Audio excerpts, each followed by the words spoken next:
Put that in MA को entrance.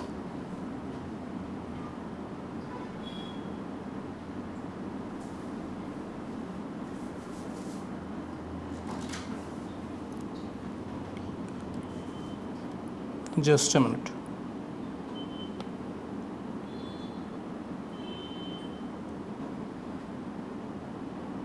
Basically इसमें आपको एक तो IIT जैम,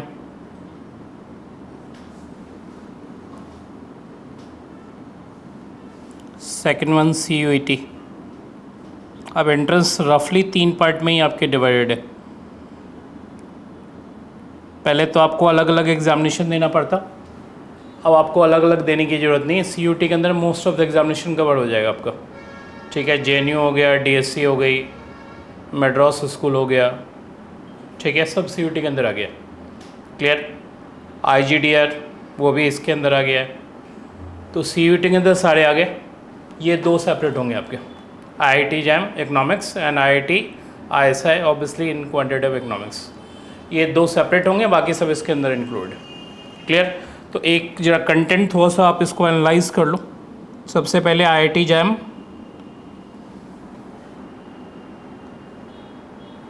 लिख लो आप, हेडिंग कम से कम पुट कर लो. लिखो probability theory. First one probability theory.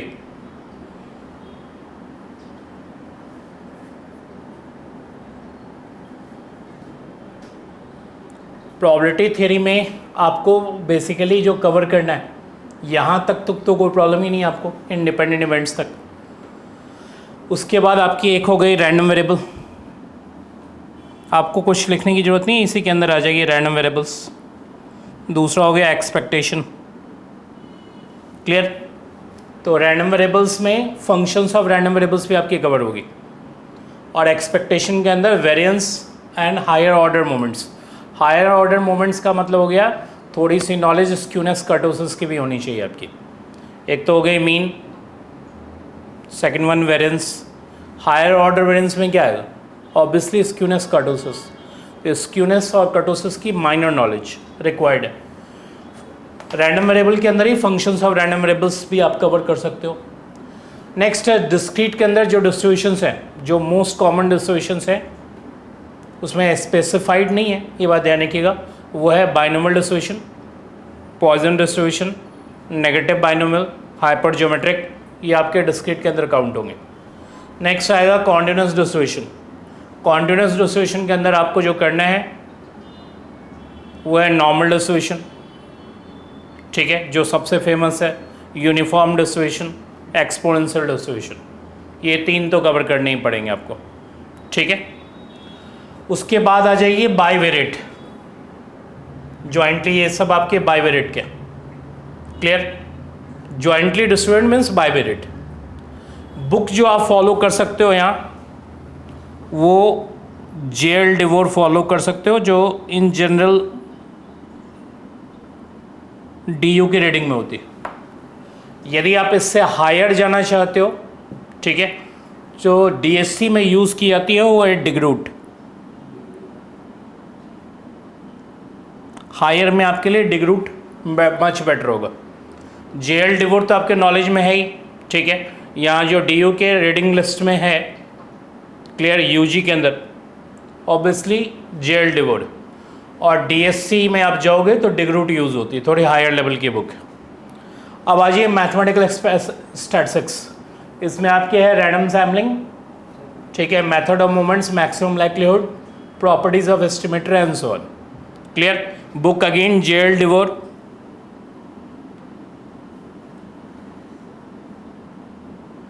Higher में आप डिग्रूट यूज़ कर सकते हो. Next hypothesis testing, third one hypothesis testing. Hypothesis testing में वही टाइप 1 टाइप 2 एरर है, पावर ऑफ अ टेस्ट है, कंपेयरिंग पैरामीटर्स फॉर 2 सैम्पल्स. ठीक है, अगेन वही आपकी बुक है, यूज आइदर JL डिवोर, ठीक है, और डिग्रूट. सेम बात रहेगी आपकी. नेक्स्ट आ जाइए कोरिलेशन एंड रिग्रेशन. इस टॉपिक के लिए आपको थोड़ी इजी वाली यदि बुक जाओगे, वैसे तो ये सारी बातें इकोनोमेट्रिक्स का पार्ट है आपका, लिख लो नीचे, ठीक है। इकोनोमेट्रिक्स होने के कारण दामोदर गुजराती की बुक यूज़ कर सकते हो आप, इकोनोमेट्रिक्स। थोड़ी सी नॉलेज आपको थोड़ी बहुत ज़रूरत यदि पड़ सकती है तो वो मैं आपको बताऊंगा, वो सिंपल स्टैट्स की जो बुक आती है, क्लियर, जैसे SC. Gupta fundamental of statistics, उसमें कुछ माइनर सा आपको इन्फॉर्मेशन कोरिलेशन का मिल जाएगा, ठीक है, लेकिन मेजर काम आपकी दामोदर गुजराती कर जाएगी। ये 3 बुक, एक मैंने कही दिया fundamental of statistics by S C. Gupta, बाकी ये 2 बुक आपके लिए सफिशिएंट।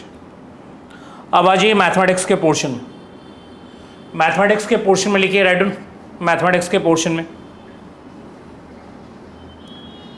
आप यदि एक बार ढंग से पढ़ो इस टॉपिक्स को तो ये सारे टॉपिक्स आपकी जो यूजी के अंदर बुक है हैमंड, उससे कवर हो जाती है, ठीक है।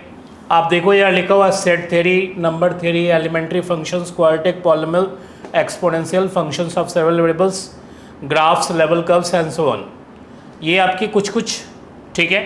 इसके लिए आप हैमंड की बुक यूज़ कर सकते हो।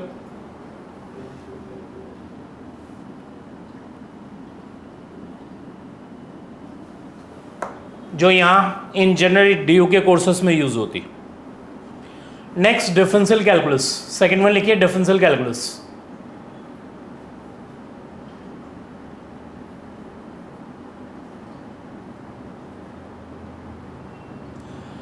डिफरेंशियल कैलकुलस में एक बात सिंपल ध्यान रखना कि क्वेश्चंस का जो लेवल होता है, ठीक है, यदि इनकेस क्वेश्चन होगा तो लेवल थोड़ी डिफरेंट होगी इसमें, ठीक है। रोज थ्योरम यदि पूछेंगे या कुछ भी पूछेंगे एक्स वाई जेड, लिमिट का ही क्वेश्चन पूछेंगे तो थोड़ा स्टैंडर्ड ज़्यादा होगा। रादर इसके स्टैंडर्ड आईआईटी जो एंट्रेंस होती है 12th पे, उससे मैच करती, ये ध्यान रखिएगा, क्लियर किया। वैसे भी इधर आईआईटी जैम है और उधर भी आईआईटी, ठीक है। तो ये वन वेरिएबल कैलकुलस में स्टैंडर्ड उसी से मैच करेगा, मतलब क्वेश्चन का स्टैंडर्ड थोड़ा अपर साइड रहेगा। वैसे भी आप 12th में पढ़ते हो, ग्रेजुएशन में पढ़ते हो, हर जगह पढ़ते हो डिफरेंशियल कैलकुलस, तो आप ये ध्यान रखना कि इस केस में आपकी बुक हैमंड काम नहीं करेगी। हैमंड बेयर मिनिमम रिक्वायरमेंट, उतनी नॉलेज आपकी होनी ही चाहिए। क्वेश्चन आपको अलग अलग सोर्सेज से कलेक्ट करके आपको मिलेगा, वो आपको ट्राई करना। इंटीग्रल कैलकुलस में भी सेम बात रहेगी, यदि कोई क्वेश्चन आती है तो थोड़ा अपर साइड ही पिक कर लो आप इसे। आपके लिए यहाँ बुक हैमंड उतनी काम नहीं आएगी, थ्योरी आप पढ़ सकते हो हैमंड से, वो अलग चीज़ है, ठीक है। Differential equation and difference equation, इसमें आपकी हैमंड काम आ सकती है, ठीक है। Differential equation and difference equation, यहाँ आपकी हैमंड काम आ सकती है। नेक्स्ट लीनियर अलजेब्रा, आपकी हैमंड काम कर जाएगी यहाँ लीनियर अलजेब्रा में, ठीक है। लीनियर अलजेब्रा में आपको भी मालूम है क्या क्या होता है। मेन यहाँ से आपकी स्टार्ट है, रैंक, ध्यान रखिएगा पहले टॉपिक्स आपको पहचान में आना चाहिए। कई लोग पढ़ते तो हैं लेकिन वो स्टार्टिंग के चैप्टर्स पढ़ते रहते हैं, स्टार्टिंग के चैप्टर से क्वेश्चन नहीं आएगा। आपने जो नहीं पढ़ा है या बहुत कम पढ़ा है, आपको कौन सा लगता है आपने बहुत कम पढ़ा है, तो ऑब्वियसली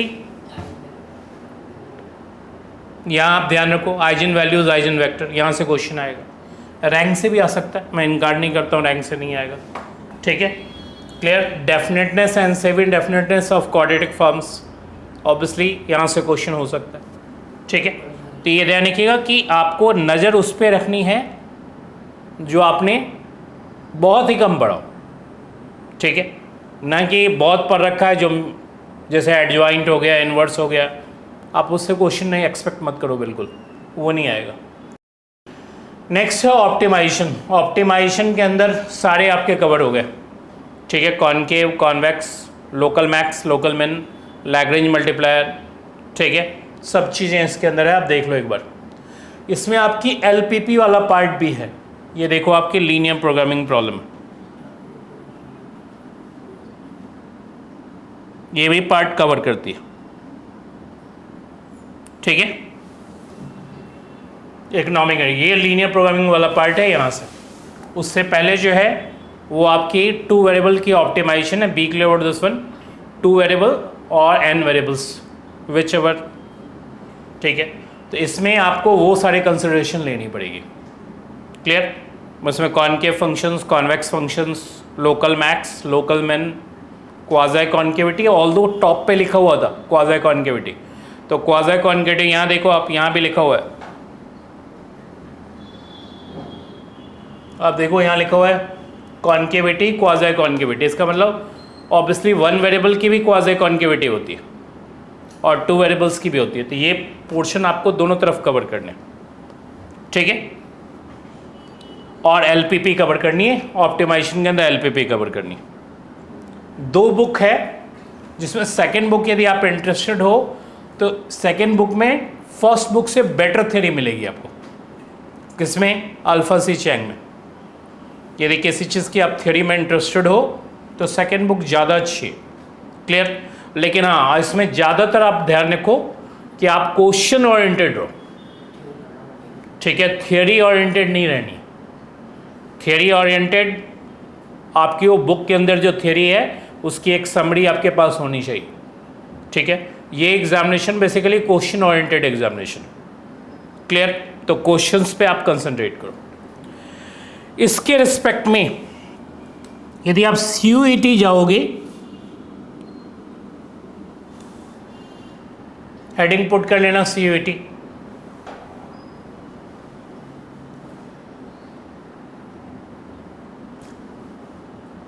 तो ये रादर थोड़ा इजी पड़ेगा, ठीक है। मतलब ऑल्दो CUET में सब आता है, लेकिन क्वेश्चन का स्टैंडर्ड IIT एग्जाम से थोड़ा रिलैक्स होता है, ठीक है। तो रिलैक्स क्वेश्चन मिलेंगे, जल्दी जल्दी आपको करना है, लेकिन उसके लिए भी प्रैक्टिस ज़्यादा होनी चाहिए। भाई आप कम टाइम में ज़्यादा क्वेश्चन करना है, तो कम टाइम में ज़्यादा क्वेश्चन करना है तो आप देख लो पहले क्या है, mean, median mode, dispersion, skewness, quartile deviation. Average deviation का मतलब मीन डेविएशन है यहाँ, और standard deviation. Basically SC Gupta जो बुक है फंडामेंटल ऑफ स्टैटिस्टिक्स, ये इसको कवर कर जाएगी, ठीक है। फंडामेंटल ऑफ स्टैटिस्टिक्स जो एलिमेंट्री बुक है SC गुप्ता की, वो कवर कर जाएगी।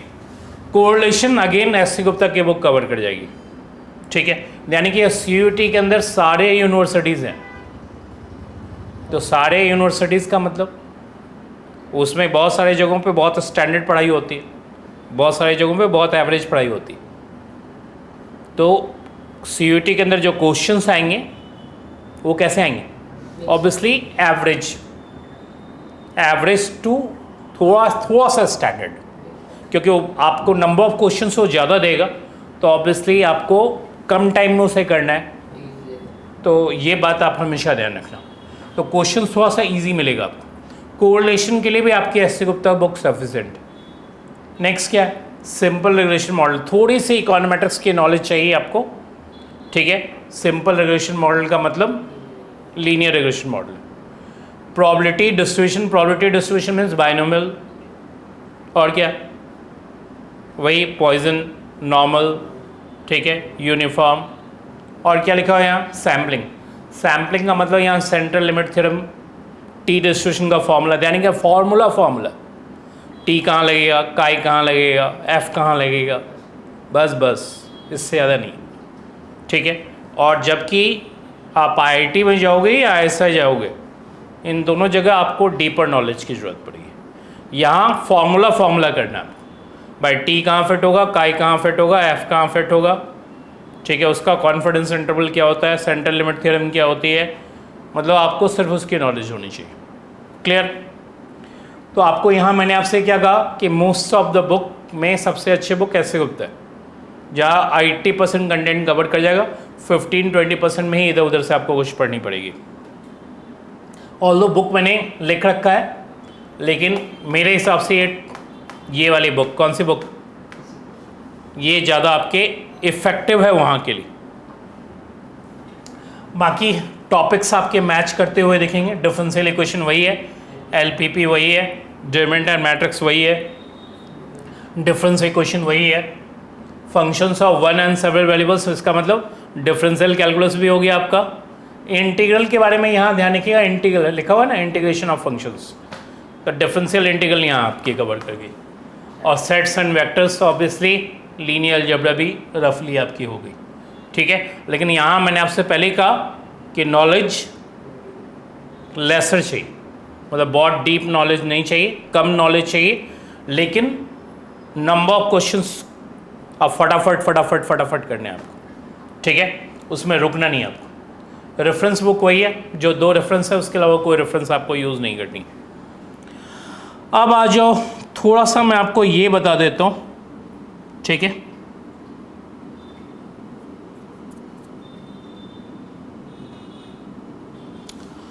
कि आईआईटी जैम में जो पोजीशन है वो मेरे हिसाब से मैथ्स की वो 33% से 40% आउट ऑफ 100%, वैसे ही कह रहा हूँ तो क्लियर है मैथ्स, लेकिन मेहनत मैथ्स आपसे ज़्यादा करवाएगा भाई। वो 33 to 40% यदि आ रहा है क्वेश्चन, तो मेहनत आपकी उसमें 60% की ज़रूरत पड़ेगी, ठीक है, 40% कवर करने के लिए। कुछ कुछ टॉपिक्स होते हैं ना जिसमें आपको मेहनत ज़्यादा करनी पड़ती है, हाँ, तो वह भले वो 33 to 40% वेरी कर रही, लेकिन मेहनत में वो ज़्यादा आपसे डिमांड करेगी कि आप ज़्यादा करोगे तब जाके होगा। और दूसरा, जब आप वहाँ जाओगे, कहाँ, आईआईटी जाओगे, तो आपको मालूम है आईआईटी मीन्स मैथमेटिकल, मैथमेटिक्स तो पहली क्राइटेरिया है कि मैथ्स स्टैट्स आपको आना चाहिए, तभी आपको इकोनॉमिक्स भी समझ में आएगी। यदि मैथ्स स्टैट्स बिल्कुल नहीं आती है तो ऑब्वियसली वहाँ प्रॉब्लम है, ठीक है। या इवन डीएससी भी जाओगे तो भी आपको मैथ्स स्टैट्स आना चाहिए, भले मैथ्स स्टैट्स की वेटेज कितनी भी कम हो, ठीक है, लेकिन वो आपका बेस है, ठीक है, पिलर्स हैं वो आपके। तो यदि वो नहीं आ रहा है तो ऑब्वियसली वो प्रॉब्लम है, ठीक है। तो एंट्रेंस तो चलो अपनी पोजीशन पे एक एंट्रेंस क्लियर करना है आपको, ठीक। तो ये ध्यान रखिएगा कि मैथ्स स्टैट्स बेस है, आपको बेस पे मेहनत करनी पड़ेगी। ध्यान रखिएगा ओरिएंटेशन क्वेश्चन है, नंबर ऑफ क्वेश्चंस करोगे, आपको ये क्वेश्चन कहाँ से आएगा, एग्जामिनेशन क्वेश्चन करने, क्या करने, एग्जामिनेशन क्वेश्चन, वो आपका बेस है, ठीक है। क्लियर, थ्योरी पढ़नी है, जो पढ़ना है पढ़ो आप, लेकिन क्वेश्चन आपको एग्जामिनेशन बेस्ड क्वेश्चंस करने, तो वो उससे आपकी पोजीशन क्लियर होगी। एक और इम्पॉर्टेंट पॉइंट, वैसे तो आप थोड़े दिनों में जान ही जाओगे कि जैम में कट ऑफ क्या रहती है। आप सोचो जैम में कट ऑफ 25 की है, ठीक है, मिनिमम 25। जैम हर एक में आप देखोगे कट ऑफ सबकी लो ही दिखेगी आपको, ठीक है। उससे ऊपर वाले की रैंकिंग होती है, इसका मतलब 25 से नीचे आ रहे हो तो आप कहीं नहीं हो, मतलब आपकी रैंकिंग भी नहीं आएगी, ठीक है। बाकी उन कट ऑफ में से कौन एडमिशन होगा वो अपना अलग अलग, ये आईआईटी रुड़की, आईआईटी दिल्ली में आप जा सकते हो, ठीक है, रफली 60 के आसपास। ये सीयूईटी में तो आपको नंबर ऑफ सीट्स बहुत ज़्यादा मिलेंगे, उसमें हर एक कॉलेज अपना अपना डीएससी का 232 है, ठीक है, ऐसे ही हर एक का होगा, तो वो एक अच्छी पॉसिबिलिटी है, उसमें कोई दिक्कत नहीं। आईएसआई आपको मालूम है 25 to 30 के बीच में, इससे ज़्यादा कवर नहीं करती है, 30 स्टूडेंट, उसमें भी इंटरव्यू देने होंगे आपको। मतलब यदि आप पास भी करते हो, एक तो उसमें ग्रुप एक पार्ट होगा, दूसरा पार्ट होगा, दोनों क्लियर करने के बाद भी आपकी इंटरव्यू होगी इन जनरल, ठीक है। वो थोड़ा ग्रिलिंग करते हैं, चेक करते हैं चीज़ों को कि आप कितने बेटर हो, ठीक है, क्लियर। पेपर का स्टैंडर्ड मैंने आपसे क्या कहा, 2 जगह अच्छा मिलेगा, कहाँ का, हाँ, IIT jam top most priority, ISI एक ट्रेडिशनल वे में चल रहा है अभी भी, जो 60s 70s में आईएसआई थी, वो आईएसआई 2020 में भी यही प्रॉब्लम आईएसआई के साथ है थोड़ी सी, ठीक है। आज भी वहाँ 70s 80s में जो कंटेंट पढ़ाई जाती थी, ठीक है, इसके मामले में थोड़ा आईएसआई पीछे। भाई आपको ही मालूम है ना कि दुनिया चेंज हो गई, ठीक है। तो ये ध्यान रखिएगा कि 70s 80s में जो स्टैट्स के लिए खुली थी वो आईएसआई, लिखा हुआ है इंडियन स्टैटिस्टिकल इंस्टीट्यूट, तो स्टैट्स के टर्म्स में आज भी वही है, तो बाकी के टर्म्स में भी बहुत ज़्यादा इम्प्रूवमेंट होने के चांसेस नहीं है। मतलब जैसे होता है ना, बहुत सारी चीज़ें हो गई है, डेटा साइंस आ गया है, कंप्यूटर साइंस का यूज़ हो गया है बहुत ज़्यादा, तो ऐसे आज भी वही कोर टेक्स्ट पढ़ाती है, क्लियर, जो भी पढ़ाई कोर टेक्स्ट पढ़ाई। उसके रिस्पेक्ट में लोग कहते हैं कि आईआईटी जैम, ऑल्दो ऐसे आप यदि जाते हो तो बहुत सारे पैसे भी मिलेंगे आपको पढ़ने के लिए, ठीक है, पढ़ने के लिए पैसे देती है, ये पहला इंस्टीट्यूशन, ठीक है। लेकिन हाँ, जहाँ ध्यान रखिएगा वो कोर ही है। और ऑब्वियसली आईआईटी जाते हो तो आईआईटी तो आज के डेट में जितनी जैसे टेक्नोलॉजी एडवांस होती है, आईआईटी को अपना पोजीशन हाँ बड़ा अपग्रेड करना ही पड़ता है, ठीक है। तो ISI थोड़ा सा इसमें लैग करता है, पीछे चलता है थोड़ा, ठीक है। मतलब आप जब स्टैट्स में थोड़ा पीछे चलता है तो ऑब्वियसली बाकी जगह तो पीछे चलता ही होगा, ठीक है। तो ये पोजीशन रफली बन रही है, क्लियर। स्टार्ट हम ऑब्वियसली मैथ्स से करेंगे, ठीक है। तो लिख लिए पहले मैथ्स में एक टॉपिक मैं आपको पढ़ा रहा हूँ जो थोड़ा न्यू होगा आपके लिए। देखिए, पुट द हेडिंग मैथमेटिक्स।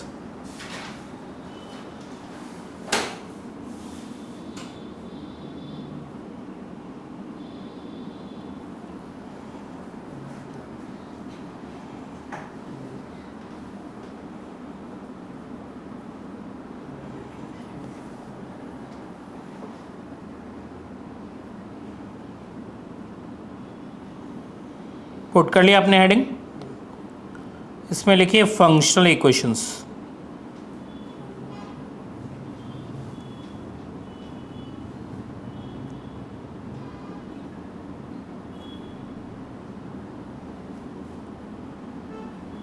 आपने कभी सेपरेट इसे नहीं पढ़ा होगा, लेकिन ये कहीं भी आपको मिल सकता है, एज अ सेपरेट क्वेश्चन भी मिल सकता है, ठीक है, या फिर कहीं डिफरेंशिएशन में मिल सकता है, कहीं कॉन्टिन्यूटी में मिल सकता है आपको, ठीक है, कहीं इवन ऑड फंक्शंस के अंदर भी फंक्शनल इक्वेशंस होती है।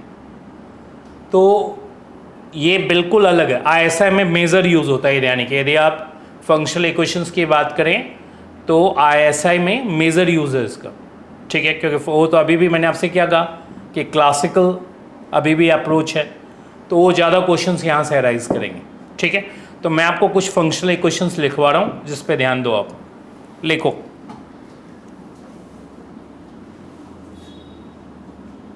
लिखो first one, fx plus y is equal to fx plus fy। लिखो for all x, y belongs to real number. यदि ऐसा कोई फंक्शन लिखा हुआ है आपके पास, क्या लिखा हुआ है, f of x plus y is equal to क्या, fx प्लस fy, तो इससे ये इन्फर होता है कि fx आपकी ax है। लिख लो, वेर a इज कांस्टेंट। देखिए, where a is constant,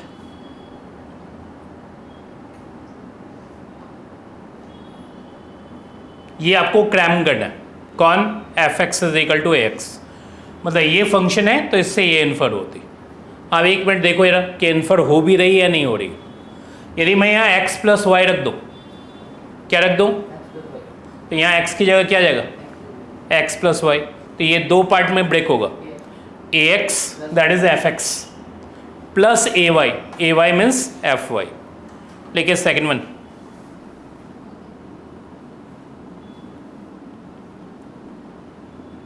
f of x plus y is equal to fx into fy। Put किया आपने, लिखिए this implies fx is equal to a raised to power x। यहाँ concentrate करो जाए कि ऐसा fulfil हो भी रहा है नहीं। मान लो कहीं आप भूल गए फंक्शन, तो भूल गए तो ऐसा नहीं कि गलत लिख देना है, पहले चेक करना है कि हमने सही लिखा है या नहीं लिखा है। यहाँ यदि मैं x प्लस वाई रख दो तो यहाँ x की जगह क्या जाएगा, x प्लस वाई, ये दो पार्ट में ब्रेक होगा, एक होगा a raised to by x, second one is a raised to by y। Obviously ये दो फंक्शंस होंगे। लेकिन third one,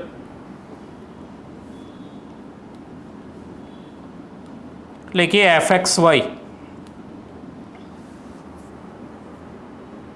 is equal to fx plus fy। आप बताओ कोई ऐसा फंक्शन जानते हो जो ऐसे ब्रेक होता हो? ये फंक्शन होगा a log x. Function is a log x where a is obviously constant.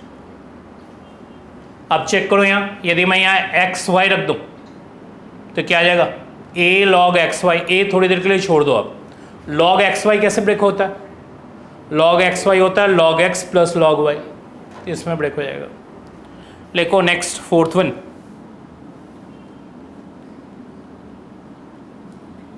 F x y is equal to f x into f Y.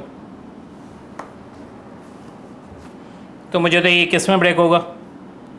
F x is equal to क्या? X raise to n. एक बार check करो इसे. X की जगह x y रखो, क्या आ जाएगा? X y raise to n. Finally क्या आ जाएगी? X raise to n y raise to n. X raise to n is f x, y raise to n is f y. लिखो फिफ्थ वन. लिखो f x into f one by x is equal to 1. लिखो this implies f x is equal to plus minus x raise to n. एक बार check करो इसे. यहाँ देखो यार, यदि मैं यहाँ एफ वन बाय एक्स रख दूँ, क्या रख दूँ? 1 बाय एक्स, तो ये हो जाएगा plus minus 1 upon x raise to n. Plus minus 1 upon x raise to n. अब दोनों को मल्टीप्लाई करो. X raise to n x raise to n cancel out हो जाएगी, तो दोनों का मल्टीपल क्या होगा? 1 आ जाएगा. कंफर्म. ये 5 फंक्शंस आप याद करो पहले, फटाफट आगे प्रोसीड करने से पहले. एक बार देखो फंक्शंस जल्दी. एक और लिख लो आप. ऑल्दो इसका यूज़ कितने हो गए? 5 ना. एक और लिखो 6th one. F x plus y upon 1 minus x y. लिखा आपने? एफ ब्रैकेट में क्या? X plus y 1 minus x y is equal to f x plus f y. लिखो this implies f x is equal to a tan inverse x.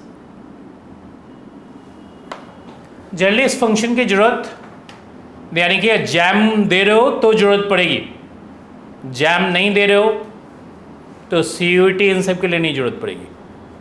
ठीक है. Jam में ध्यान रखिएगा, tan इनवर्स इन सब पे भी कुछ पूछ सकता है आपसे. ठीक है. हाँ, वैसे तो हम इन जनरल ट्रिगो में एंटर इकोनॉमिक्स में नहीं करते, साइन कोसाइन छोड़कर. साइन कोसाइन की नॉलेज एसेंशियल है, लेकिन sine inverse, cos inverse, tan inverse इन सब की नॉलेज नॉट रिक्वायर्ड. लेकिन आप IIT जैम दोगे तो थोड़ा बहुत इधर उधर कर सकता है आपको. ठीक है. मतलब वो ये आपको ये नहीं समझेगा कि आप मैथ्स में सिर्फ साइन कोसाइन की ही नॉलेज है आपकी, थोड़ा इधर उधर करके पूछ सकता है आपसे. ये 6 फंक्शन पहले आप क्रैम करो, उसके बाद हम आगे प्रोसीड करेंगे. जल्दी करो.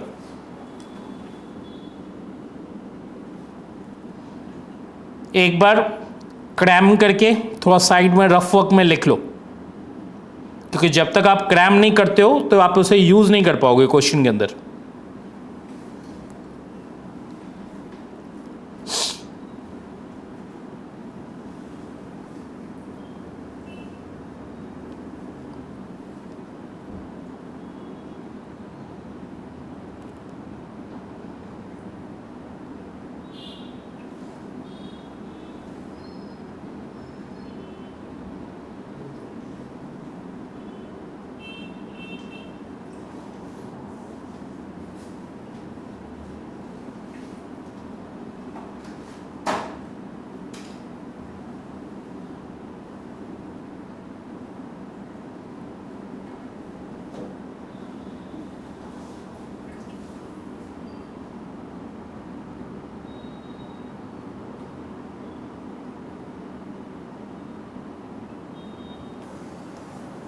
कर लिया क्रैम आपने?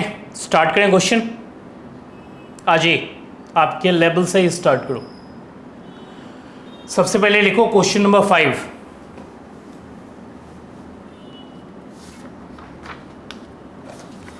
ये पिक करो आप लोग।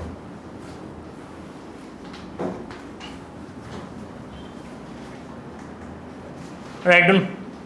क्वेश्चन नंबर 5 सिर्फ आप 5 नंबरिंग लिख लेना। लिखो f of x plus y is equal to f x plus f Y.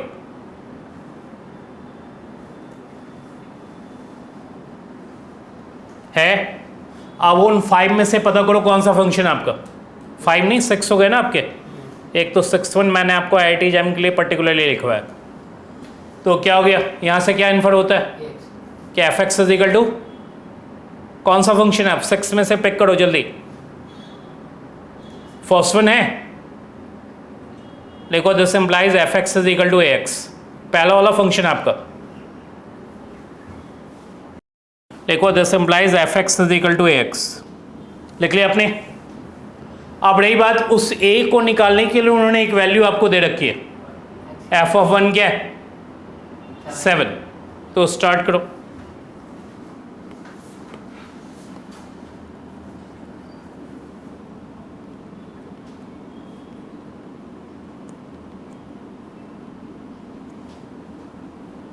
F of 1 आपकी 7 ये हो गई a into 1 is equal to 7। तो मुझे तो a की वैल्यू क्या हुई?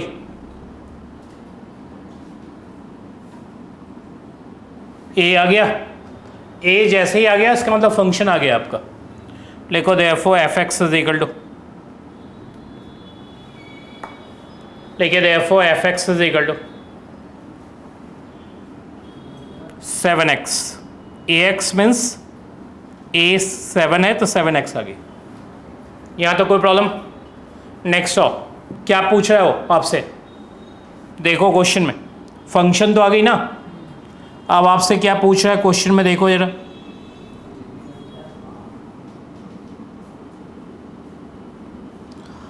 आपसे ये पूछ रहा है कि इसका समेशन निकालो। r is equal to 1 to n f r. ठीक है, r इज इक्वल टू, लिखो write, r is equal to 1 to n f r with summation sign.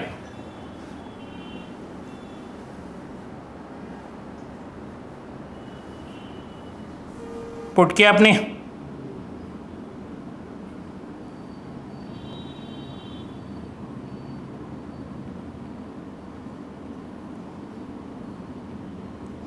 लिखो this is equal to f1 plus f2 plus fn।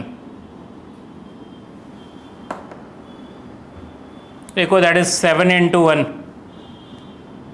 7 into 2, 7 into n होगा। Take 7 common, 1 plus 2 plus n। 1 से लेकर n तक का summation बता दो। n into n plus 1 divided by 2. So which one?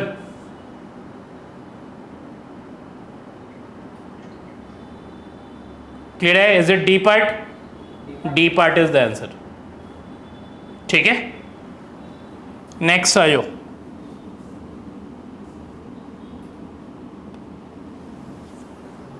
फिर से आप फंक्शन पिक करो, इधर आओ।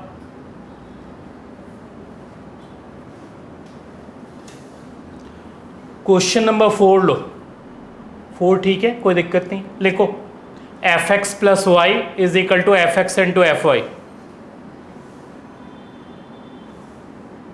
पिक करो उससे कौन सा फंक्शन है भाई। उन 6 फंक्शन में से पिक करो कौन सा है। Which one? A raise to power x. लिखो write down, a raise to power x. अब मुझे बताओ, ध्यान रखना, a raise to power x function तो आपने लिख लिया उन 6 में से देख के। एफ ऑफ 1 की वैल्यू कितनी है? 2।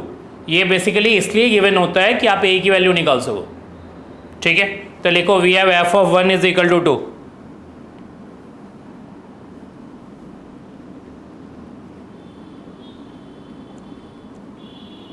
This implies a rest to power 1 is equal to 2, तो ए की वैल्यू क्या आ गई 2। देखो देखो एफ एक्स क्या हो जाएगा 2 रेस्ट टू पावर एक्स, लिख दो भाई a rest to power x function था तो ये 2 raise to power x function आ गया। अब मुझे बताओ इसके बाद क्या गिवन है आपको, क्या लिखा हुआ समेशन के अंदर, m is equal to 1 to n, आगे क्या लिखा हुआ है k plus m is equal to,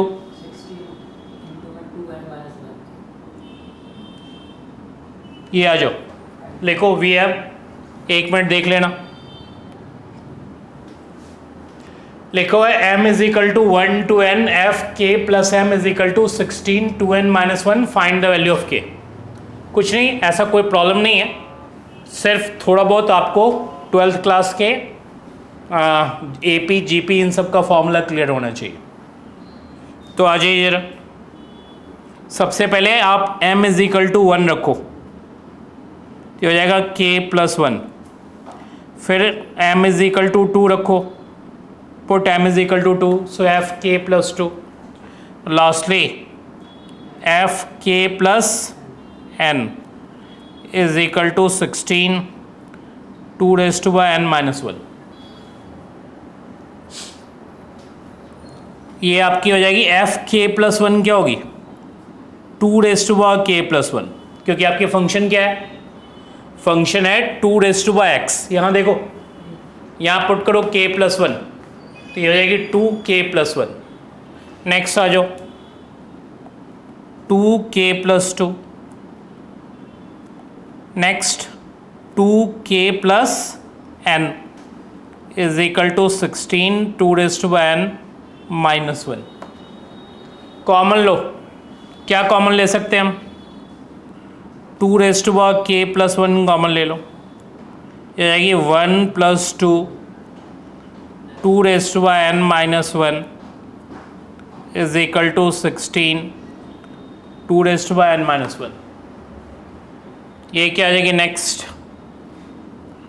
2 raise to power k plus 1, 1 into GP का फॉर्मूला आता है ना, क्या फॉर्मूला होता है मुझे बताओ, यहाँ से लेकर यहाँ तक का फॉर्मूला होता है a into r raise to power n, a into r raise to power n, तो obviously 2 raise to power n, क्योंकि यहाँ से यहाँ तक नंबर ऑफ टर्म्स कितने हैं, ऑब्वियसली n, तो ये आपकी जगह 2 raise to power n minus 1 upon बताओ 2 minus 1 is equal to 16 2n minus 1। इसको कैंसिल आउट कर दो,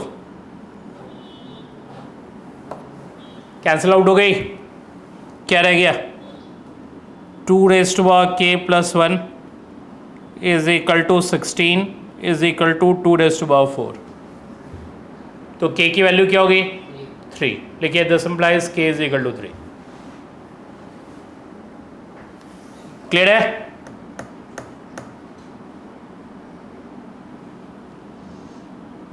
नेक्स्ट आओ, तो मैंने आपको कौन कौन सा क्वेश्चन करा दिया, 4 5 करा दिया।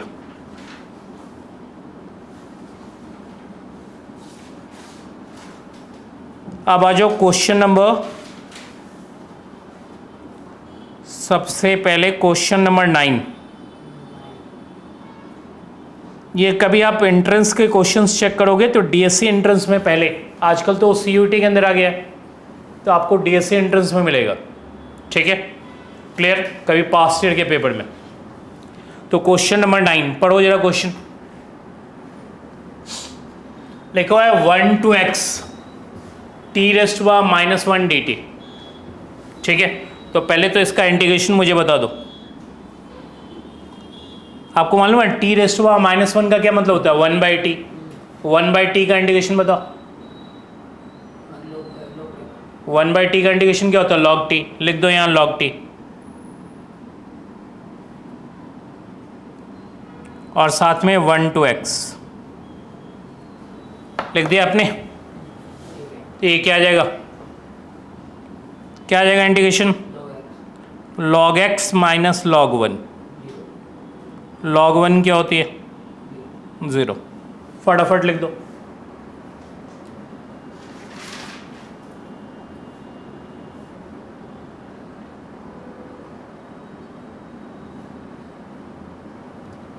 एक बार फंक्शन एक बार फिर से पढ़ना, यहां तक लिख लिया ना आपने? इंटीग्रेशन हो गई 1 to x t rest bar minus 1 dt का फाइनली फंक्शन log x आ गई। हाँ, यहाँ कंसिडरेशन आपकी, ये फंक्शन कहाँ से डिफाइंड है? Positive real number two real number, positive real number two r plus plus का मतलब यही होता है। ठीक है, क्लियर? मुझे देखिए log x कब डिफाइंड होता है? जब x ग्रेटर देन 0 होता है। भाई log x कब डिफाइंड होता है? x ग्रेटर देन 0 होता है। इतनी बातें तो क्लियर ना? अब आ जाइए, आपकी ये फंक्शन सिर्फ log x हुई, f x is equal to log x। आप देखो जरा उन्होंने क्या क्या पूछा है। Consider the following statement for x, y belongs to positive real number. क्या ये प्रॉपर्टी होल्ड करेगी? क्या लिखा हुआ है? F x plus y is equal to f x plus f y. आपका एफ एक्स क्या है? log x। यहाँ यदि मैं x प्लस वाई रख दो तो ये क्या आ जाएगा? log ब्रैकेट में x प्लस वाई हो जाएगा। मुझे बताइए log x प्लस वाई का फॉर्मूला क्या log x plus log y होता है? नहीं होता है। log x में प्लस का कोई ये नहीं, इसका मतलब फर्स्ट प्रॉपर्टी इस पे होल्ड नहीं कर रही, ये होल्ड नहीं करेगी, ये होल्ड करेगी। आप उस फंक्शन के अंदर एक्स वाई रखो, पुट एक्स वाई, तो ये हो जाएगी log x y. log x y क्या होती है? log x plus log y, rather से f x plus f y. इसका मतलब first one doesn't hold, second one तो लिखा हुआ है first one is false, second one is true. Is it correct answer?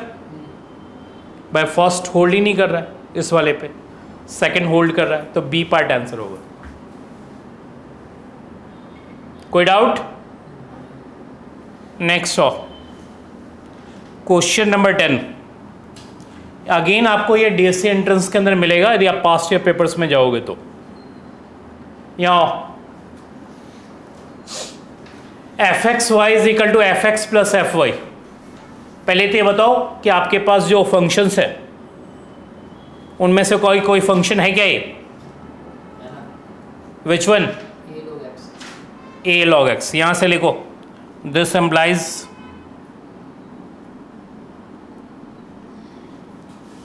F x is equal to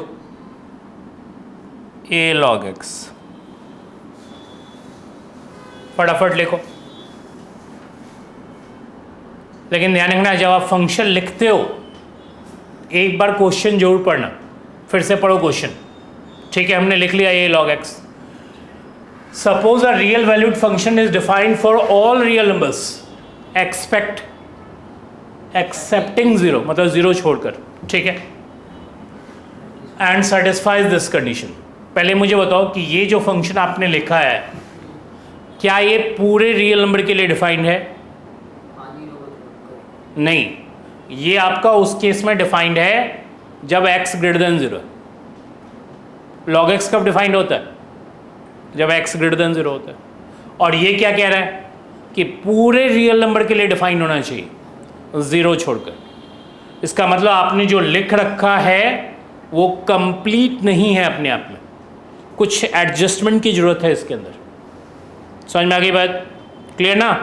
तो मुझे बताइए क्या एडजस्टमेंट करूं मैं जिससे कि ये फंक्शन पूरे रियल नंबर के लिए डिफाइंड हो जाए 0 छोड़कर। ये आपको सोचना है। मैंने तो जो लिख के दिया हो तो ठीक है, लेकिन एग्जामिनेशन में थोड़ी बहुत एडजस्टमेंट की ज़रूरत पड़ेगी आपको। मैं क्या करूं कि ये पूरे रियल नंबर के लिए डिफाइंड हो जाए 0 छोड़कर? कुछ नहीं करना, एक माइनर सी बात करनी है, इसमें मॉड लगा देना। अब ये पूरे रियल नंबर के लिए डिफाइंड हो गया 0 छोड़कर। कंफर्म? समझ में आ गई बात? कर दो मॉड। अब पहला प्रॉपर्टी चेक करो, क्या कह रहा है? f ऑफ 1 0 होगा। निकालो f ऑफ 1 होगा 0, log 1 तो वैसे भी 0 होता है। एफ ऑफ -1 भी 0 होगा, होगा वो भी शायद, इसका मतलब फर्स्ट वन करेक्ट हो गया। F of x F of -x के इक्वल होगा, होगा 0 तो वैसे ही उसने बाहर कर रखा है और वैसे भी हमारा फंक्शन 0 पर डिफाइन नहीं है। तो मुझे बताइए दोनों स्टेटमेंट ट्रू हो गई, तो कौन सा होगा? Both are true.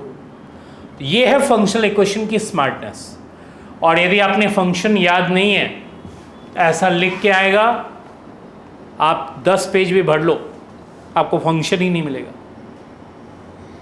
यदि 5, 6, 7, 8 फंक्शन यदि आपने क्रैम कर रखा है, कोई क्वेश्चन मिला उसमें फिट कर लिया, ठीक है, वो कहीं भी मिल सकता है आपको, फंक्शनल इक्वेशन के नाम से नहीं मिलेगा। समटाइम्स वो लिमिट के अंदर हो सकता है, समटाइम्स क्वांटिटी के अंदर हो सकता है, समटाइम्स डिफरेंशियबिलिटी के अंदर हो सकता है। आपके पास 6 फंक्शन है, आप उसको क्रैम करके रखो, कहीं कोई क्वेश्चन में आ जाए तो उसे फिट कर लेना। अभी तो मैं आपको जनरल ट्रेनिंग दे रहा हूँ, ठीक है, फंक्शनल इक्वेशन के अंदर फंक्शनल इक्वेशन की ट्रेनिंग दे रहा हूँ। इसके अंदर लिमिट की भी ट्रेनिंग हो सकती है, क्वांटिटी की भी ट्रेनिंग हो सकती है, एंड सो ऑन। ये सारे हो गए। अब आइए थोड़ा सा जिसमें एग्जैक्टली वो फंक्शन आपको नहीं मिलेगा, लेकिन थोड़ा मैनिपुलेट करोगे तो मिल जाएगा फंक्शन। वैसे फंक्शंस को हम देखें।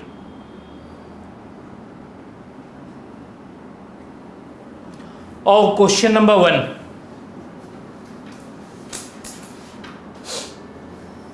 क्वेश्चन नंबर 1 में आओ। अभी तक जो मैंने आपको जितने क्वेश्चंस बताए उसमें एग्जैक्टली उन 6 में से मिल रहा है आपको, ठीक है। अब आपको थोड़ी बहुत मैनिपुलेशन करने के बाद वो मिलेगी। पहले ये कॉपी कर लो।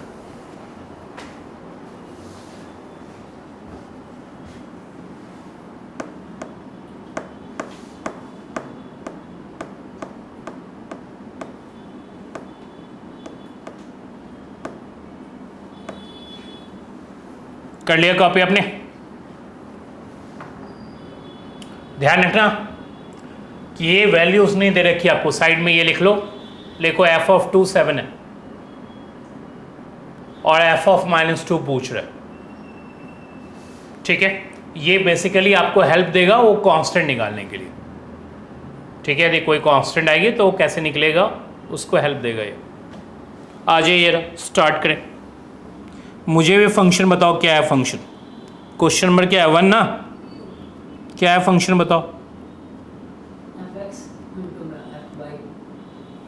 fx into f Y.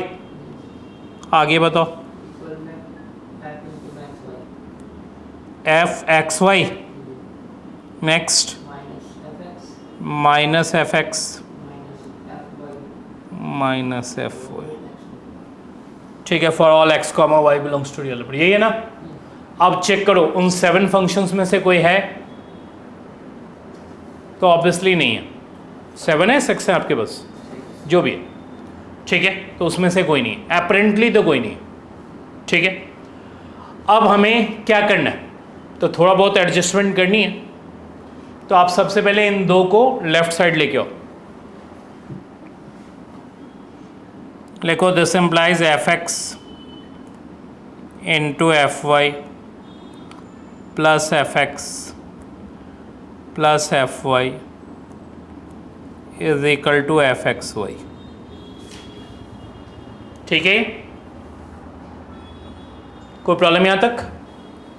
इसमें क्या कॉमन मुझे बताओ? एफ एक्स कॉमन ले लो, एफ एक्स कॉमन, क्या रह जाएगा? F y plus 1। कोई दिक्कत नहीं यहाँ तक? इसे भी लिखो,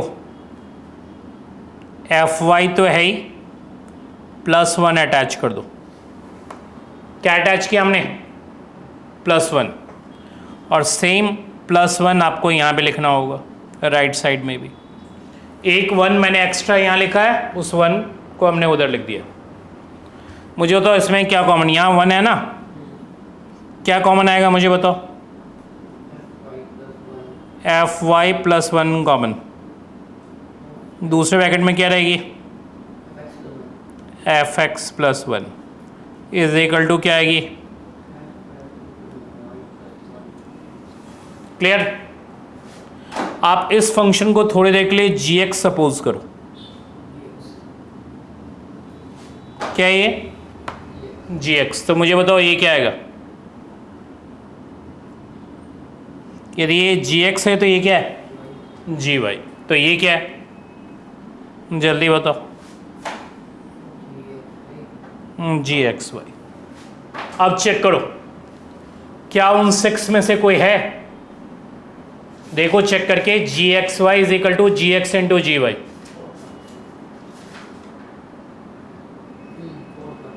फोर्थ वन क्या आएगा? जी एक्स, जल्दी से बता दो। G x is equal to क्या होगा? एक्स की पावर एन। कोई डाउट? जी एक्स है क्या हमारा? 1 plus f x is equal to x raise to N.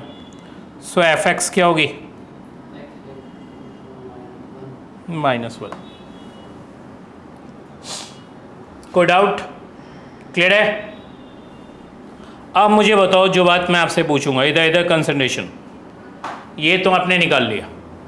इस n को निकालने के लिए उन्होंने एक वैल्यू आपको दे रखी होगी। देखो क्या है क्वेश्चन में, एफ ऑफ, लिखो we have f of 2 is equal to 7। इसका मतलब 2 raise to by n minus 1 is equal to 7। मैं यहाँ 2 सब्स्टिट्यूट कर दो, 2 raise to by n minus 1 is equal to 7।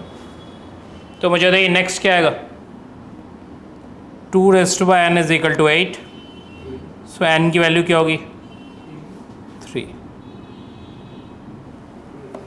लिखो therefore f x is equal to, x raise to by n था तो x raise to bye 3 हो गई, -1। इस 3 को यहाँ सब्स्टिट्यूट कर दो, ठीक है? जो आप निकाले हो n is equal to 3, main function में जाकर सब्स्टिट्यूट कर दो। अब मुझे बताओ आपसे क्या पूछा जा रहा है? एफ ऑफ -2, तो -2³ -1 कितना हो जाएगा? -9। क्लियर है? कोई दिक्कत?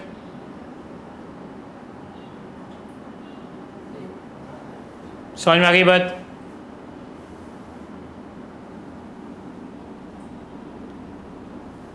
क्वेश्चन नंबर 2 आप इसी पैटर्न पे करोगे, एडजस्टमेंट करके।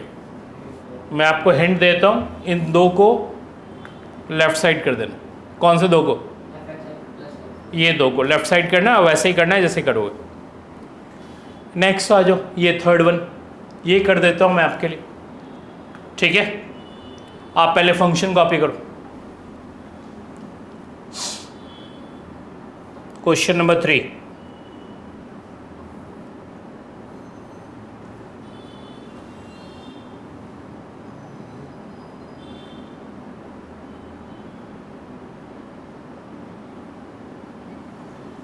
किया copy?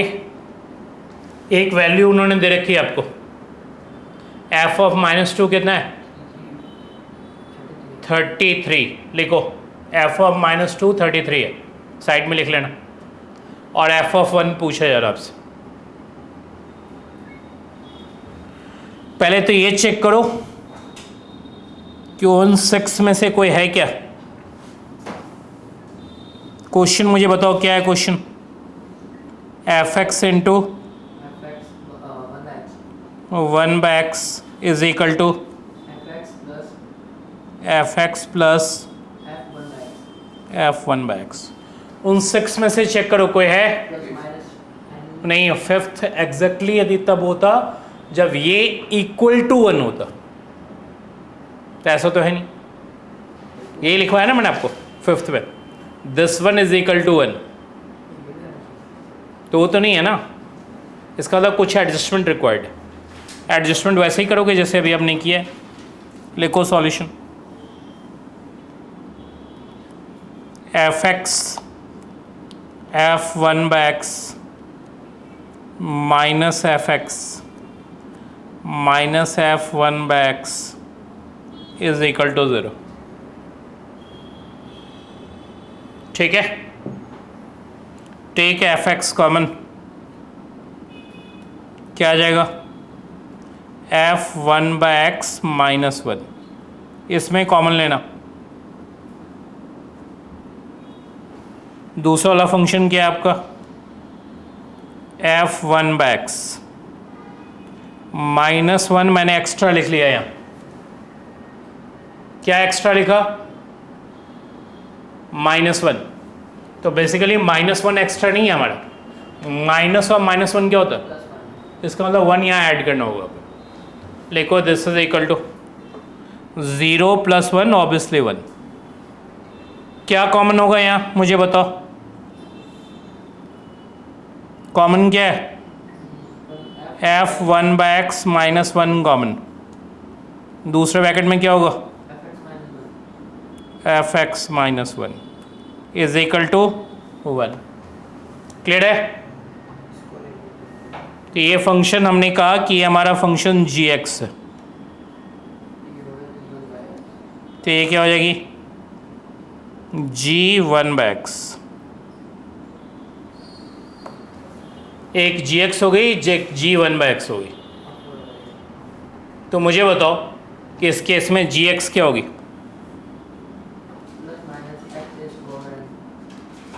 Plus minus x raise to 1। आप चेक करो उन 6 में से है कोई? ऑब्वियसली 5th वन था आपका। अब तो क्लियर ना? जी एक्स है क्या हमारा? एफ एक्स माइनस 1 ना, is equal to plus minus x raise to 1। So f x क्या होगी? 1 + माइनस एक्स रेज़ टू 1। ठीक है यहाँ तक? अब उन्होंने इस n के लिए एक वैल्यू दे रखी होगी। क्या है वैल्यू? लिखो we have f of -2 is equal to 33। This implies 1 + minus -2 raise to 1 is equal to 33। So -2 raise to 1 is equal to 32। अब मुझे बताओ 1 इधर आ गया, यहाँ प्लस माइनस साइन है, सॉरी फॉर दैट। अब मुझे बताओ कि 32 कैसे आएगा? -2 के ऊपर 5 32 देता है, लेकिन -32 देगा। लेकिन मुझे क्या चाहिए? +32। तो ऑब्वियसली मुझे क्या कंसीडर करना होगा? माइनस। क्लियर? तो लिखो दिस इम्प्लाइज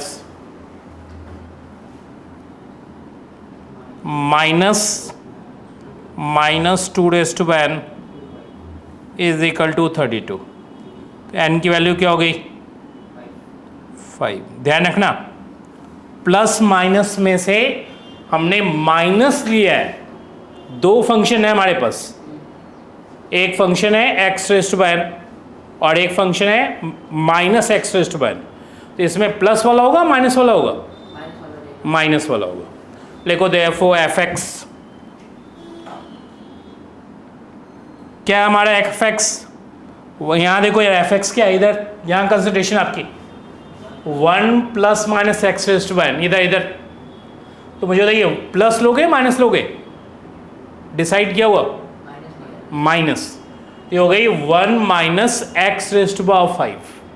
ये आपकी फंक्शन हो गई 1 - एक्स रेज़ टू 5। ये फंक्शन निकल के आई।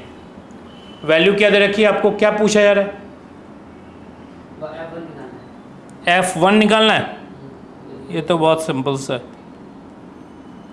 1 - 1 रेज़ टू 5 क्या आ जाएगा? 0। तो 0 आंसर होगा। क्लियर? ये एक तरह का फंक्शनल इक्वेशन है जो उन 6 फॉर्मूले से गवर्न हो रहा है। फंक्शनल इक्वेशन मल्टीपल तरीके का होता है, ध्यान रखिएगा। ठीक है? मतलब फंक्शनल इक्वेशन के बारे में ऐसा लोग कहते हैं इसका कोई मेथड ही नहीं होता, इसलिए फंक्शनल इक्वेशन आती है। ठीक है? कि मेथड ही नहीं होता है तो इसका मतलब हर में कुछ ना कुछ नया सोचना पड़ेगा।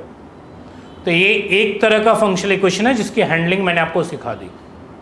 अब आइए दूसरे तरह के फंक्शनल इक्वेशन समझाऊं मैं आपको। लेके टाइप 2 कहीं पढ़ा है? एंट्रेंस में करेंगे, ठीक है। कभी नहीं पढ़ा होगा तभी तो पढ़ा रहा हूं मैं आपको। क्लियर? लिखिए टाइप 2। अब आपको जब मैं ये सिखा दूंगा तो कहीं भी लिमिट आएगा, कॉन्टिन्यूटी आएगी, डिफरेंशियलिटी आएगी, कुछ भी आएगी, तो वहां आप उसे यूज कर सकते हो। टाइप 2 फंक्शनल इक्वेशन मैं आपको समझाने जा रहा हूं, थोड़ा सा ध्यान देना आपको।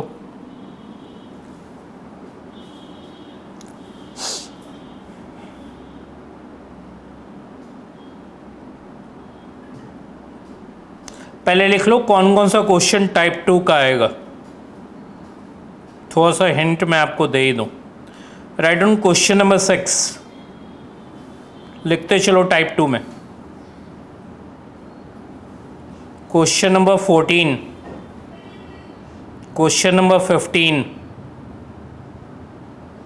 क्वेश्चन नंबर 16,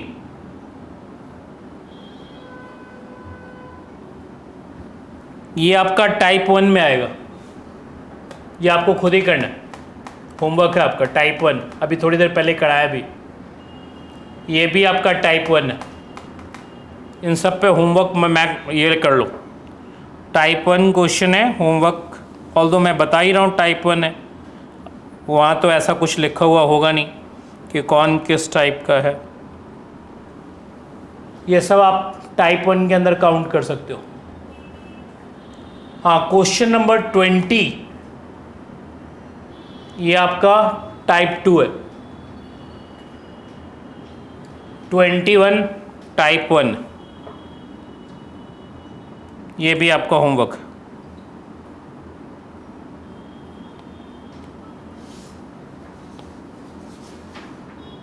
क्योंकि टाइप 1 मैंने आपको समझा दिया, इससे ज़्यादा टाइप 1 नहीं समझाऊंगा। टाइप 2 में 2-3 क्वेश्चन समझा देता हूँ। मैंने आपको बताया कौन कौन सा। हाँ, ये सब टाइप 2 है।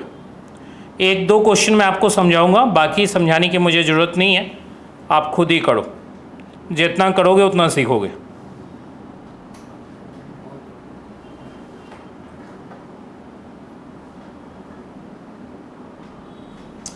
चलो, इस क्वेश्चन को मैं इसलिए ले रहा हूँ क्योंकि ये ISI का क्वेश्चन, ठीक है। ISI जब आप पेपर चेक करोगे तो ISI में मिलेगा आपको, ठीक है।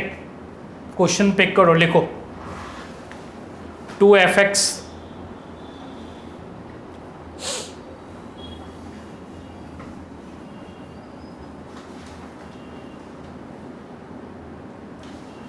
Plus 3f of minus x is equal to 55 minus 7x।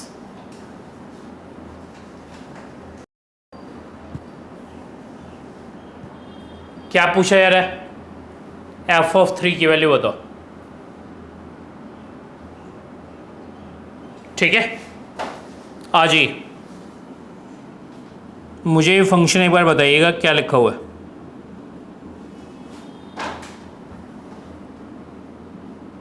क्या है फंक्शन बताओ? 2fx 3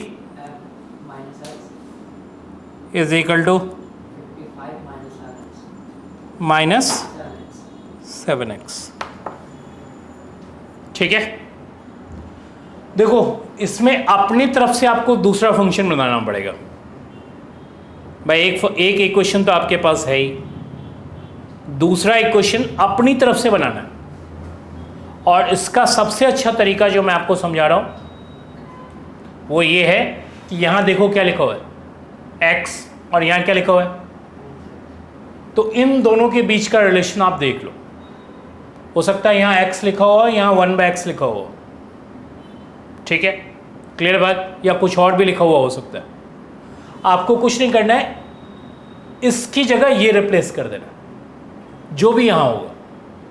समझ में आ गई बात? क्या लिखा हुआ है यहाँ? तो अब क्या करना है हमें? Replace x bye minus x. अपनी तरफ से दूसरी इक्वेशन आपके पास आ जाएगी। मान लो यहाँ 1/x होता तो रिप्लेस x बाय 1/x। समझ में आ गई बात? कुछ और लिखा हुआ होता तो कुछ और, ये पिक करने का तरीका है। ठीक है, तो लिखो एक क्वेश्चन नंबर 1 ये हो गई आपकी। अब हमने क्या किया, दूसरा इक्वेशन बना लिया, क्योंकि ऑब्जेक्टिव में है, आप ज़्यादा लिखने की ज़रूरत नहीं है आपको।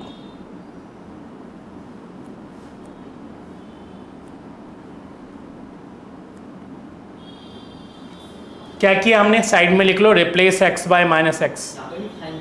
सब जगह साइन चेंज होगा।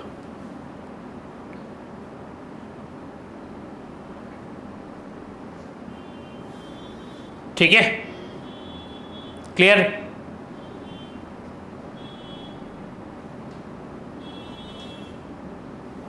अब कुछ नहीं करना है, ये हमें रिमूव करना है।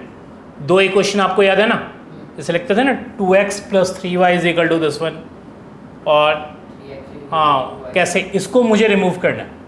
कैसे रिमूव करूँगा, पहले इक्वेशन को किससे मल्टीप्लाई कर दो, 2 से, तो ये 6 हो जाएगी। इस इक्वेशन को किससे मल्टीप्लाई कर दो, 3 से, तो ये भी क्या हो जाएगा, 6 हो जाएगी। फिर दोनों को माइनस कर लेंगे। तो लिखो नेक्स्ट स्लाइड में, मल्टीप्लाई इक्वेशन 1/2, 2 कह रहे हो ना, एंड 2/3, तो ये क्या आ जाएगी 4fx प्लस, जल्दी बताओ, इज इक्वल टू कितने से मल्टीप्लाई करो, 10 से कि 2 से, माइनस दूसरा बताओ,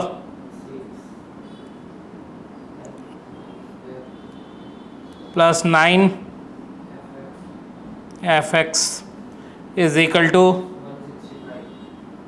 165/21x। माइनस करो,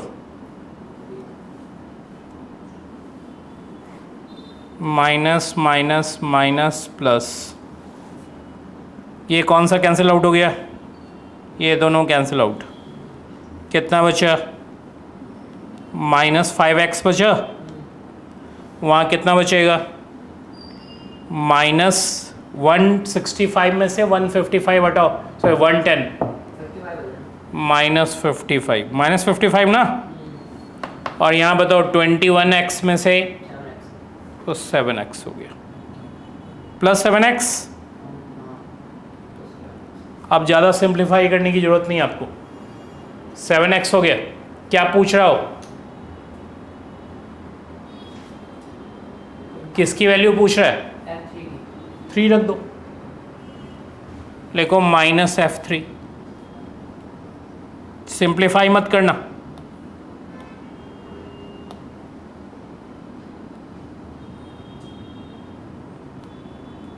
इज इक्वल टू -55 प्लस क्या, 21, कितना आ जाएगा, -55 + 21, -5f3 इज इक्वल टू बताओ, -55 + 21 कितना हो गया,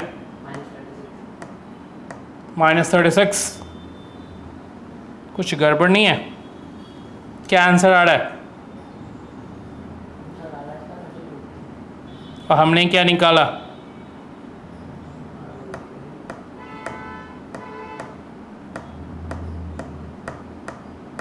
क्या निकाला हमने, 36 भी नहीं निकला हमारा, 36/5 निकल रहा है। अब देखो हमने कुछ कैलकुलेशन में कोई रॉन्ग तो नहीं की। ये पहला इक्वेशन है, इसमें हमने x की जगह क्या रखा, -x, तो ये तो -x ठीक है, ये 3fx भी ठीक है, ये भी ठीक है। पहले इक्वेशन को किससे मल्टीप्लाई किए थे, 2 से, तो ये हो गई 4, ये हो गई 6, और ये क्या हो गई 110 - 14x। नेक्स्ट हो, इसको 3 से मल्टीप्लाई किया आपने, तो 3 से मल्टीप्लाई किया तो कितना हो गया, मिस्टेक दिख गया आपको, मुझे तो दिख गया, ये आपकी प्लस थी, हमने क्या कर दिया, यहाँ माइनस होना चाहिए आपका।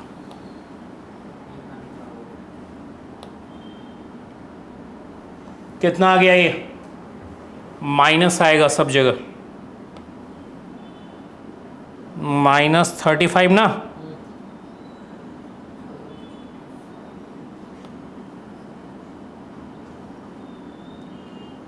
थ्री रखना है, कितना हो जाएगा?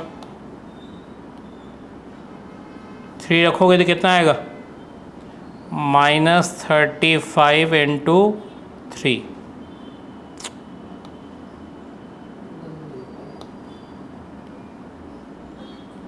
105 ऐड करोगे तो कितना आएगा? कितना आ जाएगा? 105 तो 160। अब मुझे बताओ 5 से डिवाइड दे दो, f(3) कितनी होगी? 32। यही आंसर। अब ये ध्यान रखना कि हमने थोड़ा लेंदी कर लिया। यदि आप और भी क्विक करना चाहते हो तो पहले ही क्वेश्चन में 3 रख दो। मेथड 2 क्विक मैं आपको बता देता हूँ, सिर्फ बताऊंगा, ध्यान रखना। क्विक चाहिए तो आपको f(3) चाहिए ना, इक्वेशन पढ़ो, पहला इक्वेशन, मेन इक्वेशन पढ़ना। क्या है इक्वेशन? तो 2f(3) हो जाएगा, 3 मैंने यही रख दिया। नेक्स्ट बताओ। 3f हाँ -3। नेक्स्ट बताओ। 55 माइनस 7x का मतलब हो गया 21 सब्ट्रैक्ट होगा, कितना आ जाएगा ये? जल्दी बताओ कितना आ जाएगा? 55 माइनस 21 34 हो गया। एक इक्वेशन बन गई है आपकी। दूसरे इक्वेशन के लिए मैंने आपको समझाया कि x की जगह क्या रखते हैं, तो ये हो जाएगी 2f(-3) और ये क्या हो जाएगी? 3f(3) और ये क्या हो जाएगी? 55 + 21 कितना हो जाएगा? 76। अब जल्दी से इन दो इक्वेशनों को सॉल्व करो, आपको f(3) की वैल्यू मिल जाएगी। पहले इक्वेशन को किससे मल्टीप्लाई करोगे? 2 से, ठीक है। और इसको किससे मल्टीप्लाई करोगे? 3 से। यहाँ प्लस था माइनस था? प्लस था ना,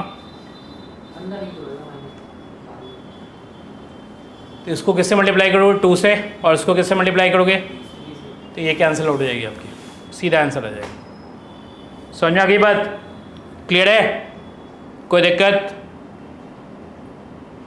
यदि आपको फंक्शन निकालना है, इधर सुनो मेरी बात, कई बार वो फंक्शन निकालने के लिए क्या आएगा, तो फंक्शन निकालने के लिए तो आपको यही तरीका अडॉप्ट करनी पड़ेगी। फंक्शन निकालने के लिए जो मैंने आपको बताया वैसे ही निकालना पड़ेगा। लेकिन यदि वो आपसे वैल्यू निकलवाना चाहता है तो आप सीधा वैल्यू सब्स्टिट्यूट कर दो, आपका क्वेश्चन सॉल्व हो जाएगा, ठीक है। दूसरा इक्वेशन कैसे बनाओगे वो मैंने आपको समझा रखा है, x और -x है तो इंटरचेंज कर देना उसका। अब यही क्वेश्चन आप देख लो क्वेश्चन नंबर 6 के अंदर, 6 था ना,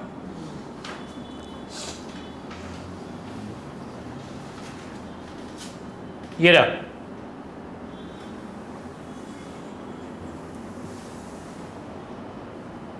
क्या रिप्लेस करोगे? Replace x by 1/x। एक इक्वेशन ये हो गई आपकी, दूसरा इक्वेशन 1/x वाली। क्विक मेथड में जाना चाहते हो तो इंस्टेड ऑफ x एक इक्वेशन आ जाएगी। दूसरी इक्वेशन कैसे निकालोगे भाई? इन दोनों में क्या रिलेशन है? इसका मतलब दूसरा इक्वेशन 1/2 रख के आएगा। समझ में आ गई बात? क्लियर है मेथड? तो आप दोनों तरीके से करना प्रैक्टिस। पहले आपको दोनों तरीके से आना चाहिए, फिर उसका शॉर्टकट भी आना चाहिए, ठीक है। तो एक तरीका तो मैंने समझाया, रिप्लेस x बाय 1/x, दूसरा इक्वेशन आ जाएगा, सॉल्व करना, लास्टली आप वैल्यू रख देना 2। ये एक तरीका हो गया। क्विक मेथड है कि एक बार x = 2 रख दो और एक बार x = 1/2 रख दो। 1/2 क्यों? क्योंकि इन दोनों के बीच में रेसिप्रोकल रिलेशन, रादर से इनवर्स रिलेशन। वहाँ रिलेशन क्या था? हाँ, प्लस माइनस एक्स। तो उसमें हमने एक बार एक्स रखा था, एक बार माइनस एक्स रखा था, और यहाँ एक्स 1/x का है तो ऐसा रिलेशन रखना है। और बाकी जो 3 क्वेश्चन मैंने और बताया आपको, उस पर ट्राई करना है। ठीक है, क्लियर? टाइप 2 क्लियर हो गया? और भी मैंने आपको दिया है, कौन कौन सा? 14, 15, 16 यही दिया है मैंने आपको। ये थोड़े और अच्छे, ठीक है, वो जो 2 थे वो थोड़े सीधे थे, और ये जो हैं थोड़े उससे बेटर। तो मेरे हिसाब से ये सारे हो गए आपके।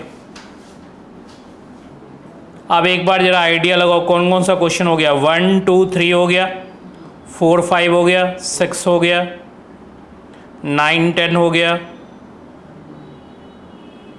14, 15, 16, 17, 18, 19, 20, 21 सब हो गया। ठीक है, अब आओ, एक मैं आपको यहाँ 7, 8 पे थोड़ा हिंट दूंगा। लिखो टाइप 3।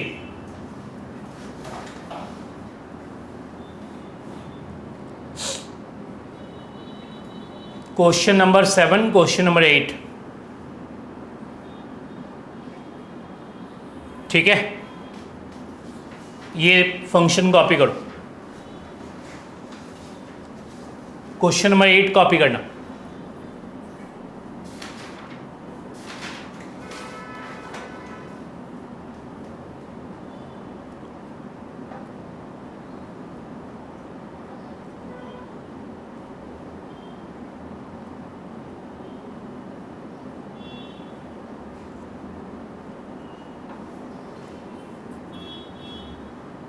कॉपी किया आपने? f(1) कितना है हमारा? 2। एक बार ध्यान रखना कि जिस ढंग का एक क्वेश्चन हमारे पास अवेलेबल है वो 6 में से तो नहीं है। जो मैंने आपको 6 लिखवाया उनमें से कोई नहीं, ठीक है। और जो अभी थोड़ी ट्रेनिंग दी थी टाइप 2 की, उसमें से भी नहीं है, क्योंकि दोनों के बीच में कोई रिलेशन नहीं। तो आपके पास जो इन्फॉर्मेशन अवेलेबल है उसी इंफॉर्मेशन को बेस्ट पॉसिबल यूज़ करना है। भाई मान लो हमारे पास एक लाइन अवेलेबल है, तो मैं क्या करूँगा? आपने देखा होगा ऐसे कैसे लिखते लोग, एक लाइन मिलता है, और लिखना कितना वर्ड्स में होता है? यूपीएससी में 3000 वर्ड्स। ठीक है, आप जितना उसको ऊपर नीचे दाएं बाएं कर सकते हो करते रहो, बस एक लाइन उन्होंने लिख के दिया है, इसी से निकालनी है इन्फॉर्मेशन आप। भाई f(1) कितना है? 2। कुछ नहीं करना है, या तो y1 ले लो या x1 ले लो। तो मैं y की जगह 1 ले लूँगा, तो ये क्या हो जाएगा? 2fx हो जाएगा। क्या हो जाएगा? लिखो, take y is equal to 1। y की जगह ले लो, x की जगह ले लो, आपकी मर्जी है, एक ही वैल्यू आपके पास है, आप जिसकी जगह लेना चाहो ले लो। क्या आ गया? 2fx। ये बताओ क्या आ जाएगा? इधर देखो यार, ये हो जाएगा fx raise to power 1। Obviously fx आ जाएगा। लिखो fx रेज टू पावर 1 लिखना चाहो लिख लो, कोई दिक्कत नहीं। और ये क्या हो जाएगा? ये हो जाएगा f1 raise to power x। पहले तो सही ढंग से लिखो, उसके बाद तो मुझे बताओ क्या आपने लिखा? क्या लिखा? 2fx। और बताओ क्या लिखा? fx। और क्या लिखा? f1 rays to power x। इसके ऊपर 1 पावर है, ऑल्दो कोई ज़्यादा फर्क नहीं पड़ता। आपको मालूम है ये fx है आपकी, इसको इधर कर दो।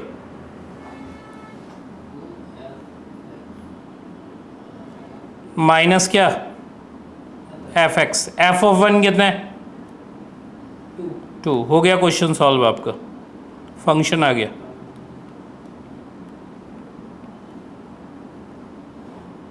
फंक्शन दिख गया। अब इसके बाद तो कुछ नहीं रह गया। जो पूछा है वो बहुत इजी है। क्या पूछा है उसने?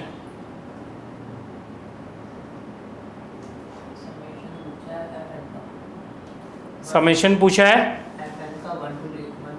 लिख दो। Summation n is equal to 1 to 9, ये हो जाएगी f1 plus f2 plus f of 9, क्या आ जाएगा 2 स्क्वायर 2⁻⁹, ठीक है। क्या आ जाएगा इसमें कॉमन, 2 कॉमन, 1 + 2 कहाँ तक 2⁸। जीपी का फॉर्मूला लगा दो, 2⁹ - 1 2 - 1, क्या आ जाएगा ये 2⁻10 -2 को बताएगा 2⁻10 क्या होता है, 2⁸ क्या होता है।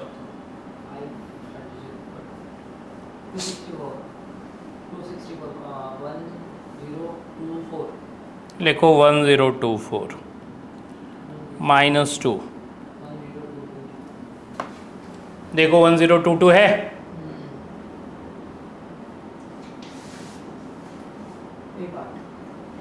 क्लियर।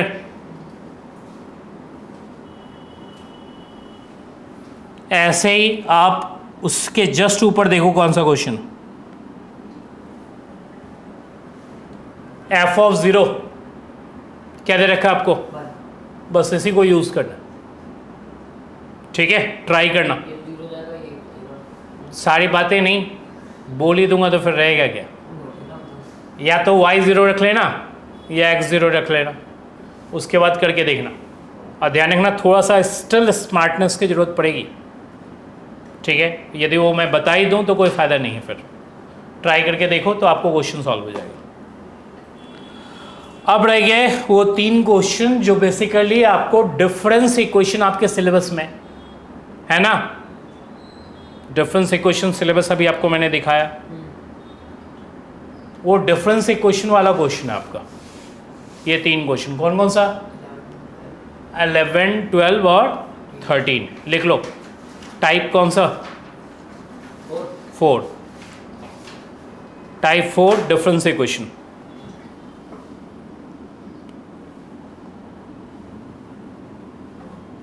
आप कहोगे टाइप 4 डिफरेंस इक्वेशन आप यहाँ पढ़ा रहे हो, फंक्शनल इक्वेशन के अंदर कुछ भी हो सकता है, डिफरेंस इक्वेशन। और अभी जो मैं थोड़ा सा टच करूँगा इसे, तो ये ध्यान रखना ये सेकंड ऑर्डर में आपके काम आएगा। लिख लो सेकंड ऑर्डर, फर्स्ट ऑर्डर भी होता है सेकंड ऑर्डर भी होता है, ठीक है। कोई एक क्वेश्चन पिक कर लो, कौन सा पिक करोगे, क्वेश्चन नंबर 11 पिक कर लो पहले, लिखो 11। मुझे बताना फंक्शन क्या है।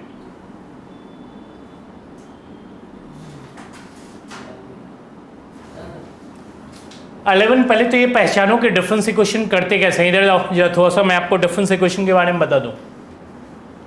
डिफरेंस इक्वेशन में जो मूवमेंट होती है ना, कैसे पहचानोगे डिफरेंस इक्वेशन का क्वेश्चन, जो भी मूवमेंट होगी वो इंटीजर्स में मूवमेंट होगी।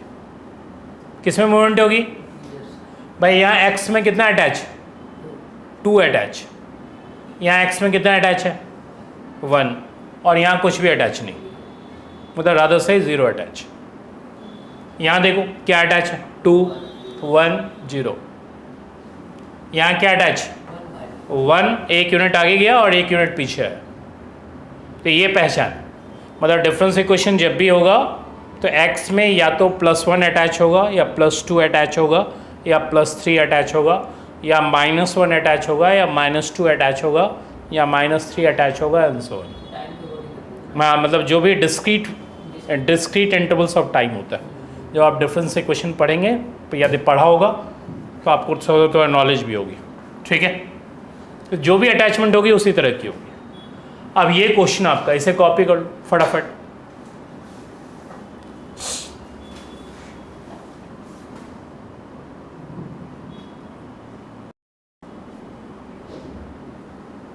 और ये 2 वैल्यू कॉपी कर लेना।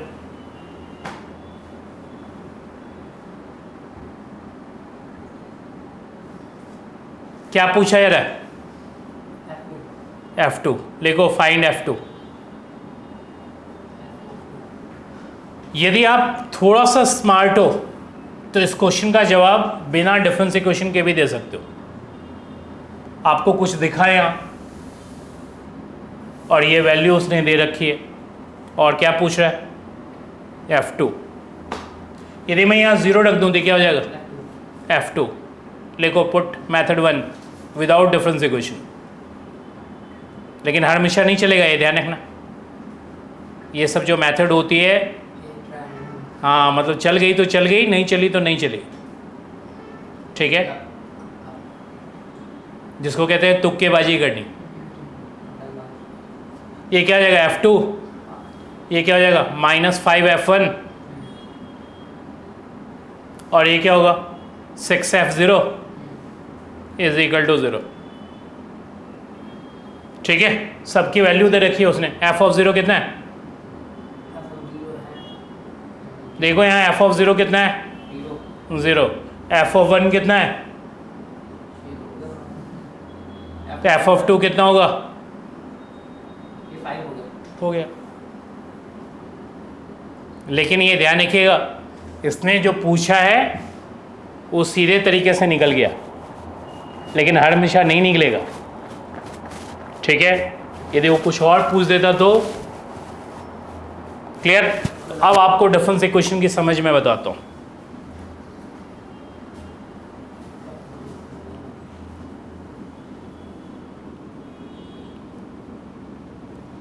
क्या लिखो? f of x plus 2 fx plus 1 plus 6fx is equal to 0। आपको इसे लिखना है fx plus 2 को e square fx, e square लिखो, d square लिखो, नेम में कुछ भी नहीं। हाँ, कुछ लोग d लिखते हैं, कोई दिक्कत नहीं। d कुछ भी, आप अपना सिंबल जो भी रखोगे कोई दिक्कत नहीं। कुछ लोग डेल्टा भी लिखते हैं। ये क्या है? e स्क्वायर एफ एक्स का मतलब हो गया x को आपने 2 यूनिट आगे किया। इधर इधर आपकी कंसंट्रेशन। e एफ एक्स का क्या मतलब हुआ? x को आपने 1 यूनिट आगे किया। e raise to power -1 f x का क्या मतलब हुआ? x को आपने 1 यूनिट पीछे किया। e raise to power -2 f x का क्या मतलब हुआ? 2 यूनिट पीछे किया। इसे लिखो -5, क्या लिखूंगा? e F x. और इसमें तो आपने कोई चेंजेस की है नहीं। 6fx is equal to 0। E square f x का मतलब x को 2 यूनिट आगे बढ़ाना। ई एफ एक्स का मतलब 1 यूनिट आगे बढ़ाना। यहाँ तो आप कुछ बढ़ा ही नहीं रहे हो, इसलिए ये एज इट इज़। अब यहाँ से एफ एक्स कॉमन ले लो, तो हो जाएगी e square -5e plus 6 f x is equal to 0। ठीक है, एफ एक्स कॉमन ले लिया, बाकी ये रह गए। अब ये जो ऑपरेटर है आपका, जिसको आपने ले रखा है, इसको लोग कहते हैं ऑपरेटर, इसको 0 करना है। लिखो put e square -5e plus 6 is equal to 0। तो ये एक ब्रेकअप तो आपको मालूम है, e -2 हो जाएगी, e -3 is equal to 0। e की वैल्यू क्या आएगी? 2, और e की वैल्यू क्या आएगी? 3। 2 वैल्यू आ गई। ठीक है, अब आपको फंक्शन याद रखना पड़ेगा, जो मैं आपको बताने जा रहा हूँ सॉल्यूशन। ये हमेशा क्रैम करके रखा जाता है, ये कुछ नहीं, ये तो कोई भी कर देगा। हाँ, अब क्रैमिंग वाली बात आती है कि इसका सॉल्यूशन होता क्या है सेकेंड ऑर्डर में। तो ये ध्यान रखना कि इसको हमने अल्फ़ा का और इसको क्या कहा? बीटा। वैसे भी सेकेंड ऑर्डर है तो अल्फ़ा बीटा 2 रूट्स आएंगे। अब लिखो जनरल सॉल्यूशन।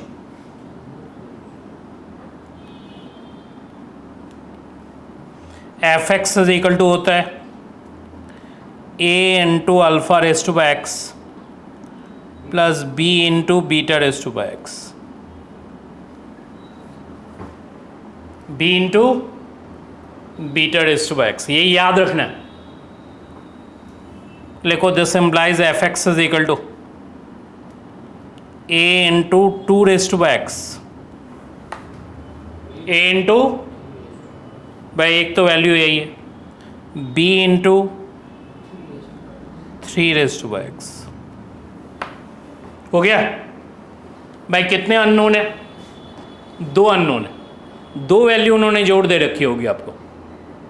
अभी तक तो एक ही वैल्यू देता था, अभी कितना वैल्यू दिया है उसने? 2। एक एफ ऑफ 0 का दे रखा है, दूसरा इसलिए दे रखा है क्योंकि 2 अननोन निकाल सको आप। एफ ऑफ 0 क्या है हमारा? लिखो एफ ऑफ 0 0 है। This implies a into 2 raise to power 0 b into 3 raise to power 0 is equal to 0। That is a plus b क्या आ गया? 0। एक ही क्वेश्चन आ गई। एफ ऑफ 1 कितना है? 1। ये हो गई a into 2 b into 3 is equal to 1। ये दूसरी इक्वेशन होगी। दोनों इक्वेशन सॉल्व करो।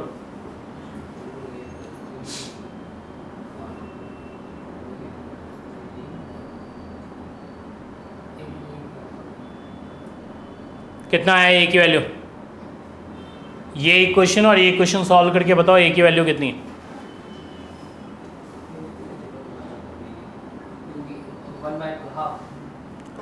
कितना है ए? अरे इतनी बड़ी बात तो है नहीं भाई। a is equal to minus b होगी तो यहाँ रख दो a की जगह माइनस बी, तो क्या आ जाएगा? b1 और a b a minus 1। a क्या होगा भाई? b1 यदि हो रहा है तो a माइनस 1 होगा ही होगा। a हो गई माइनस 1 और b क्या हो गई? 1। तो मुझे बताओ एफ एक्स क्या हो गया?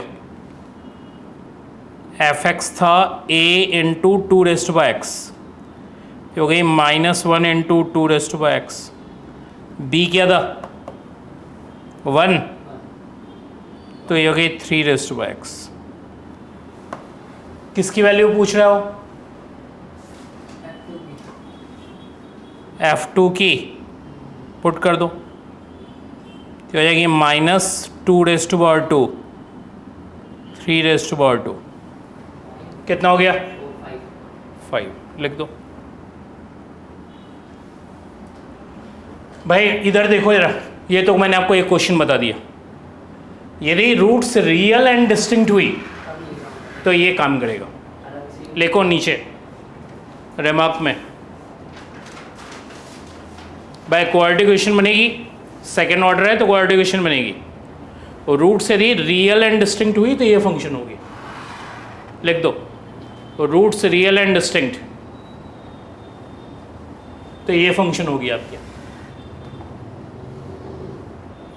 लिखो f x is equal to a alpha raise to by x b beta raise to by x.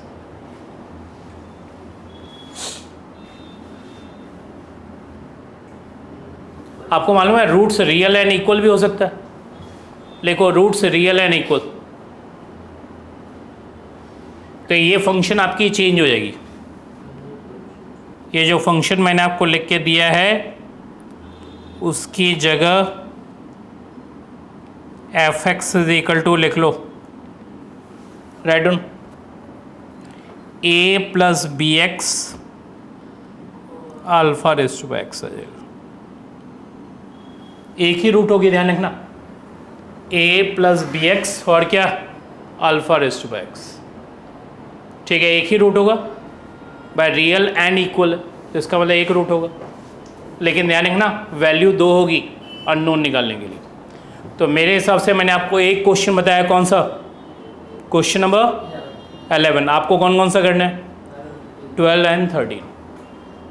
12 and 13 में एक क्वेश्चन रहा होगा रियल एंड डिस्टिंक्ट का, एक जोड़ रहा होगा रियल एंड इक्वल का, एक इमेजिनरी भी होता, तो उसमें कॉम्प्लेक्स नंबर में रूट्स होगा। ठीक है, अभी तो पहले आप इतना ही करके आओ, उसके बाद आगे बात करेंगे। तो मैंने रफली पूरी एक्सरसाइज आपको बता दी है। अटेम्प्ट करोगे सीखोगे, ठीक है। एग्जामिनेशन में जो क्वेश्चन आएगा वो अपनी अपनी जगह पे वेरी करेगी। तो मैंने आपको एक फंक्शनल इक्वेशन टॉपिक समझाया आज के लिए, ठीक है। क्लियर, आज के लिए यहीं तक।